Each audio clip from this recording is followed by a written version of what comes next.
Assalamualaikum warahmatullahi wabarakatuh. Perkenalkan, nama saya Sipa Bustina dengan NPM 2031006 dari Fakultas Kedokteran Universitas Melati.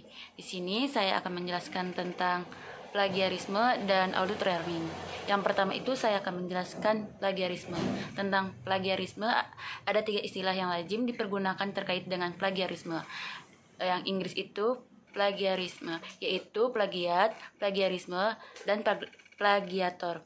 Dalam Kamus Besar Bahasa Indonesia disebutkan bahwa plagiarisme adalah penjiplakan yang melanggar hak cipta. Plagiat adalah pengambilan karangan, pendapat, dan sebagainya orang lain dan menjadikan seolah-olah karangan, pendapat, dan sebagainya sendiri. Misal menerbitkan karya tulis orang lain atas nama dirinya sendiri. Jiplakan plagiator adalah orang yang mengambil karangan, pendapat, dan sebagainya orang lain dan disiarkan sebagai karangan, pendapat, dan sebagainya sendiri.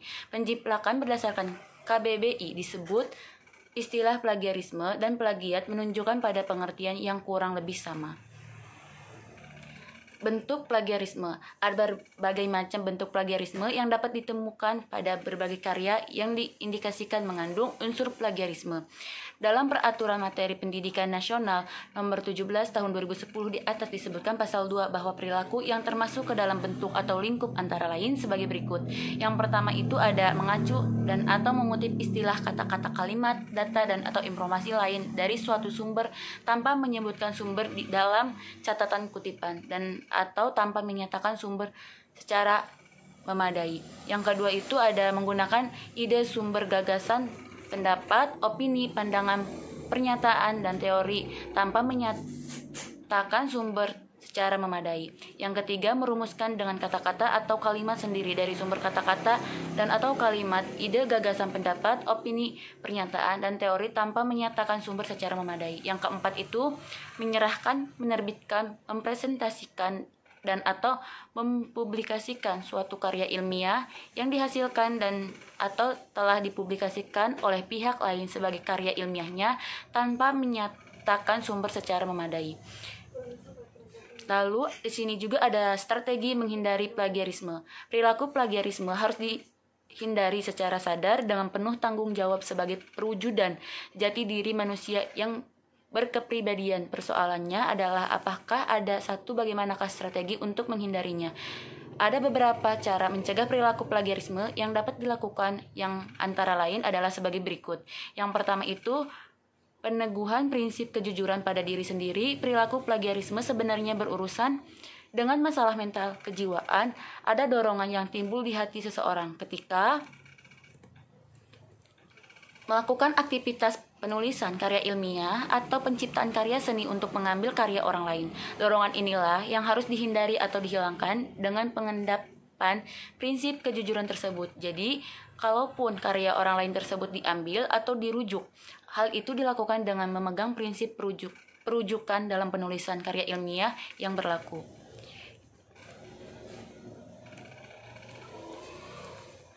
Lalu ada peneguhan sikap menjaga nama baik diri sendiri dan lembaga walau dilakukan secara diam-diam dan disembunyikan. Perilaku plagiarisme akhirnya akan ketahuan juga. Jika hal ini terjadi, alangkah malu dan hancur martabat diri sendiri karena tidak lagi dipercaya orang. Lembaga juga akan terbawa-bawa. Oleh karena itu, citra dan nama baik diri kita sendiri, lembaga harus dijaga sebaik-baiknya dengan penuh kesadaran. Lalu ada juga peningkatan fungsi wawasan baik oleh sesama mahasiswa dan pembimbing. Untuk mahasiswa, kolega, untuk dosen dan peneliti maupun pimpinan perguruan tinggi. Untuk mahasiswa, dosen, dan peneliti, pengawasan diharapkan dapat berlaku efektif jika semua unsur yang terlibat berlaku sebagaimana harusnya, termasuk menekankan pentingnya sanksi bagi pelanggaran perilaku plagiarisme. Lalu ada juga di sini penggunaan software anti plagiarisme disosialisasikan. Tampaknya software anti plagiarisme belum banyak dikenal, maka sebaiknya ia segera dikenalkan dan dikenakan untuk mengawasi dan menilai suatu karya, baik karya mahasiswa, dosen, maupun peneliti pendidikan. Pembuatan karya tulis dan penciptaan karya seni adalah suatu yang melekat dan tidak terpisahkan dengan kegiatan akademik di perguruan tinggi. Untuk menghindari adanya unsur plagiarisme dalam karya yang dihasilkan, ada beberapa tip yang dapat dipertimbangkan. Tip-tip yang dimaksud ditunjukkan sebagai berikut. Yang pertama ada meningkatkan kompetensi akademik. Hal ini sebenarnya mutlak harus dilakukan. Hanya orang-orang yang berkompeten secara akademik yang dapat melahirkan karya yang baik. Orang yang malas dan tidak berkompeten secara akademik tetapi bermaksud membuat karya ilmiah atau karya seni akan mudah tergoda dan terjatuh dalam melakukan plagiarisme. Yang kedua, pelajari karya penulis ilmiah atau pencipta seni terkenal. Sebenarnya, intinya adalah membaca dan mempelajari karya orang lain yang baik, pelajari bagaimana cara orang itu menuliskan gagasan, mengutip, atau merujuk orang lain dengan benar. Tidak ada salahnya kita belajar dari orang yang ahli di bidangnya. Yang ketiga itu ada pemahaman yang baik tentang plagiarisme. Jika bermaksud menghindari perilaku plagiarisme, seseorang harus memahami dengan benar hakikat plagiarisme agar tidak terjebak dalam kesalahpahaman. Artinya harus dipahami betul perilaku yang jelas-jelasnya plagiarisme, berbau plagiarisme, dan benar-benar tidak mengandung unsur plagiarisme.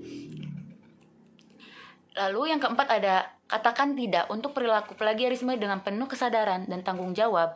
Tidak jarang isu plagiarisme hanya dianggap sebagai slogan. Anti plagiarisme harus dijadikan sikap moral, mental, dan akademik yang harus dijunjung tinggi dan bukan sekedar dijadikan slogan. Yang kelima, meningkatkan pemahaman tentang perujukan yang dibenarkan secara akademik berdasarkan ketentuan yang berlaku. Pemahaman tentang cara-cara mengutip dan merujuk yang dibenarkan harus dipahami betul jika seseorang bermaksud membuat karya tulis ilmiah agar dihindari dari perilaku yang terkategorikan sebagai perilaku plagiarisme baik secara tidak sengaja maupun disengaja. Lalu saya juga di sini akan menjelaskan tentang adult learning. Definisinya itu dalam kehidupan sehari-hari kita selalu mengalami proses belajar. Salah satunya adalah belajar dari pengalaman. Banyak orang mengatakan pengalaman merupakan pelajaran yang paling berharga. Tetapi apa yang terjadi jika seseorang tidak memaknai pengalaman hidupnya? Maka seseorang tersebut tidak bisa belajar dari kejadian-kejadian yang dialaminya sehingga hidupnya akan terasa tidak bermakna. Jadi adult learning adalah proses belajar dalam suatu pelatihan yang ditunjukkan kepada orang dewasa untuk dapat memaknai suatu keadaan dan menghubungkannya dengan kehidupan nyata, terutama berkaitan dengan dirinya sendiri. Tujuan adult learning itu ada 4. Yang pertama, membentuk konsep diri pada mahasiswa, menambah pengalaman mahasiswa dalam menghadapi masalah. Yang ketiga, mengembangkan kesiapan dalam belajar mandiri bagi mahasiswa. Yang keempat, menambah orientasi diri atau kepercayaan diri mahasiswa. Langkah-langkah menerapkan adult learning itu menciptakan iklim untuk belajar, menyusun suatu bentuk perencanaan kegiatan belajar secara bersamaan dan saling membantu, merumuskan tujuan belajar, merancang kegiatan belajar, melaksanakan kegiatan belajar, berpartisipasi aktif dalam proses pembelajaran dan bukan pasif. Saling berbagi, sharing pengalaman, mengevaluasi hasil belajar. Manfaat konsep adult learning dalam kehidupan sehari-hari dapat menerapkan pengetahuan dan dimilikinya dalam kehidupan, mudah berbaur dalam kegiatan organisasi, dapat memecahkan masalah yang dihadapinya dalam kehidupan, membuat kita lebih siap ketika terjun ke masyarakat, membuat kita menjadi lebih mandiri. Kesulitan dalam menerapkan konsep adult learning itu, masing-masing orang dewasa berbeda-beda dalam kemampuan belajar. Jika mereka tidak dapat menampilkan kemampuan seperti yang diharapkan, kemungkinan hal itu disebabkan oleh oleh adanya perubahan fisiologi fisik seperti menurunnya pendengaran, penglihatan, tenaga sehingga mempengaruhi kecepatan belajar orang dewasa. Yang kedua, perbedaan cara belajar. Di sini dosen perlu membantu mahasiswa dalam proses belajar dan mempertimbangkan keunikan dalam perbedaan setiap mahasiswa. Yang ketiga, adanya perbedaan karakter. Maksudnya ada saja orang dewasa yang mempunyai sifat pendiam, menutup diri. Hal ini dapat mengganggu proses belajar, misalnya diskusi. Aplikasi dalam pendidikan kedokteran. Desain yang cermat dan efektif dari aktivitas program pendidikan merupakan hal yang esensial untuk mempersiapkan dokter di era perubahan multisektoral, mengalami perubahan dan untuk bidang medis yang ditandai dengan perkembangan teknologi menegakkan diagnosis dan pengobatan, demografi penduduk dan sistem pelayanan kesehatan dengan berbagai tekanan dan internal dan eksternal. Berbagai perubahan lingkungan pendidikan kedokteran mengharuskan lembaga pendidikan kedokteran harus merespon perubahan tersebut cepat atau lambat. The work of improving medical education now no end adalah ucapan Jordan Z. Johan MD, President of the Association of American Medical Zoology, Berkeley 2003. Terus dan jangan pernah berhenti berupaya untuk meningkatkan mutu pendidikan terhadap generasi dokter selanjutnya merupakan pesan tersirat dari pernyataan tersebut. Dan ini merupakan tanggung jawab yang harus dilaksanakan oleh semua lembaga pendidikan dokter dan semua pihak yang terkait di dalamnya.